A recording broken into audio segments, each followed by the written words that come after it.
নমস্কার আমার সকল ইউটিউব পরিবারকে। আশা করি আপনারাও ভালো আছেন, আমিও ভালো আছি।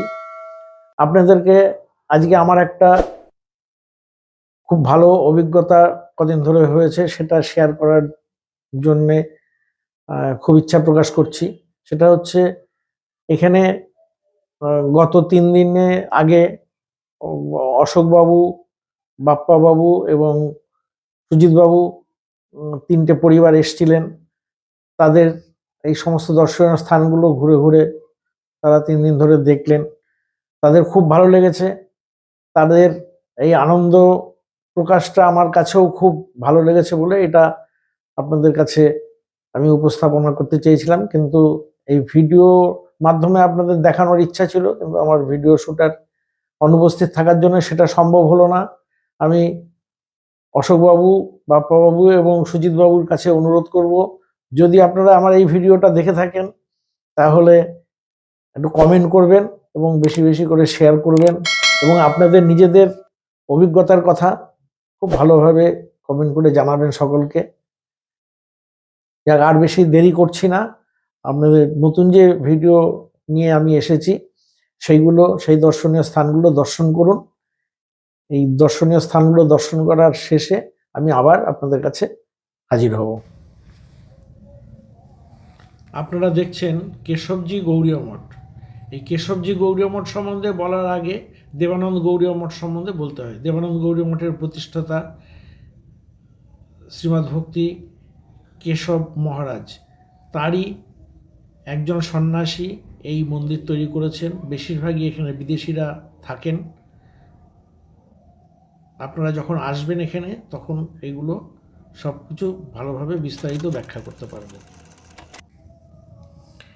এটি জল মন্দির, খুব সুন্দর পুকুরের মাঝখানে মন্দির আছে, সেই জন্য জল মন্দির বলে পরিচিতি। আসলে এটি শ্রী চৈতন্য শাশ্বত মঠ। এই মঠের প্রতিষ্ঠাতা নারায়ণ মহারাজ। এই জল মন্দিরের পাশেই একটা ছোট চিড়িয়াখানা আছে যেখানে অনেক পশু পাখি আছে, এবং এই জল মন্দিরের পুকুরে রাজহাঁস আছে। খুব মনোরম পরিবেশ, এখানে মনে হয় যেন অনেকক্ষণ সময় কাটাই। এবং এই পশু পাখিদের এখানে অনেকে খাবার দেয়। আপনারাও ইচ্ছা করলে যখন আসবেন তখন খাবার দিতে পারবেন। এই এলাকাটিকে শ্রীবাস অঙ্গন বলা হয়। এখানে সমাজবাড়ি আছে, যেটা কলকাতার বরানগরে পাটবাড়ির নবদ্বীপ শাখা। মন্দিরটি অনেক বড়, খুব সুন্দরভাবে সাজানো আছে। আপনারা যখন আসবেন এই মন্দির সম্বন্ধে আরও বিস্তারিত বলতে পারবো। এই মন্দিরের পাশেই আছে সোনার গৌরাঙ্গ।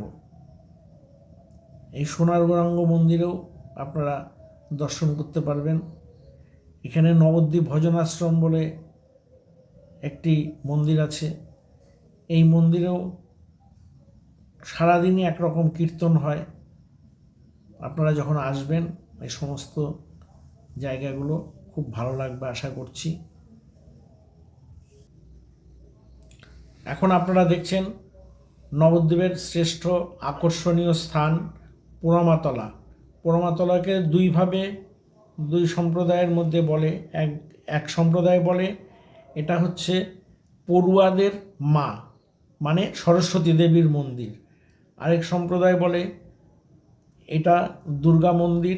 এই দুর্গা দেবীকে কালা পাহাড় ধ্বংস করার জন্যে বা পুড়িয়ে দেওয়ার জন্য চেষ্টা করেছিলেন, সেই জন্যে একে পোড়ামাতলা বা পোড়া মা মন্দির বলা হয়।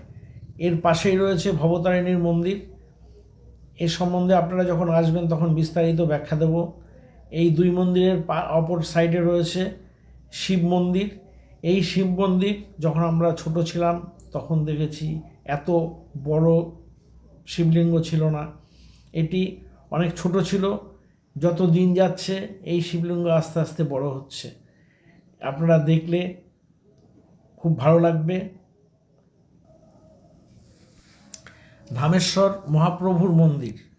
এই ধামেশ্বর মহাপ্রভুর মন্দির আসলে এটা হচ্ছে বিষ্ণুপ্রিয়া দেবীর সেবিত মহাপ্রভুর মূর্তি এবং মহাপ্রভুর খড়ম এখানে পূজিত হয়, যেটা বিষ্ণুপ্রিয়া দেবী মানে মহাপ্রভুর দ্বিতীয় স্ত্রী বিষ্ণুপ্রিয়া দেবী যখন মহাপ্রভু সন্ন্যাস নিয়ে চলে যান তারপরে উনি এটা পুজো করেন।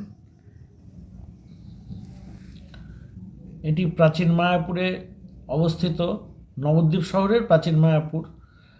এখানে এই নরহরি দাস বাবাজি মহারাজের একজন শিষ্য এই মন্দিরটি তৈরি করেছেন। এখানে মহাপ্রভুর 60 ফুট উঁচু মূর্তি আছে, যেটা সমস্ত জায়গাতেই খুব ভাইরাল হয়েছে। আমরা ভিতরে থেকে ছবিটা আপনাদের দেখাচ্ছি না, এখানে যখন আসবেন তখন এর ব্যাখ্যা বিস্তারিতভাবে বলবো। এর পাশে মহাপ্রভুর জন্মস্থান বলে নবদ্বীপ শহরের যারা বসবাস করে তারা বলেন যে এখানে মহাপ্রভু জন্মগ্রহণ করেছিলেন। মহাপ্রভু জন্মগ্রহণ করেছিলেন গঙ্গার পশ্চিম পারে, কিন্তু গঙ্গা বহুবার তার পথ পরিবর্তন করেছেন। নবদ্বীপ শহরের মধ্যেই 3টে গঙ্গা আছে, একটা প্রবাহমান গঙ্গা, একটা ছাড়ি গঙ্গা, দুটো। তাহলে কখন কোন দিকে গঙ্গা প্রবাহিত হয়েছেন সেটা এরা পরিষ্কার করে বলতে পারেন না। তবুও এ সম্বন্ধে বিস্তারিত এখন আর আমি বলছি না। আপনারা যখন আসবেন, যখন এখানে দর্শন করবেন, আমাদের গাইড আপনাদেরকে সেইভাবে বিস্তারিত ব্যাখ্যা দেবেন। এটি মণিপুর মহারাজার প্রতিষ্ঠিত মহাপ্রভুর বা গোবিন্দবাড়ি বলে পরিচিত। এই গোবিন্দবাড়িতে নবদ্বীপের সবচেয়ে ভালো প্রসাদ পাওয়া যায়। আমরা চেষ্টা করব আপনারা যাতে এখানে প্রসাদ পেতে পারেন। নবদ্বীপের রানীর চড়ায় কীর্তনিয়া রাধারানী দেবীর প্রতিষ্ঠিত মন্দির। এই মন্দিরে মহাপ্রভু রাধাকৃষ্ণ বিদ্যমান, খুব মনোরম পরিবেশ, পাশেই গঙ্গা। আশা করি আপনাদের খুব ভালো লাগবে। এই ভিডিওর মাধ্যমে আপনারা যে দর্শনীয় স্থানগুলো দর্শন করলেন, আশা করি আপনাদের খুবই ভালো লেগেছে। আমার অনুরোধ, আপনারা এই গোড়াদহ ভিলা হোমস্টেতে আসুন এবং ঘুরে ঘুরে সমস্ত দর্শনীয় স্থানগুলো দর্শন করুন। ডেসক্রিপশন বক্সে আমার ফোন নাম্বার দেওয়া আছে এবং মোবাইল নাম্বার দেওয়া আছে। তবুও আপনাদেরকে আমার মোবাইল নাম্বার এবং ফোন নাম্বার বলে দিচ্ছি: 9851737371 এবং ফোন নাম্বার 03472248344। আজকের মতন এই পর্যন্তই। সকলে সুস্থ থাকবেন, ভালো থাকবেন। নমস্কার।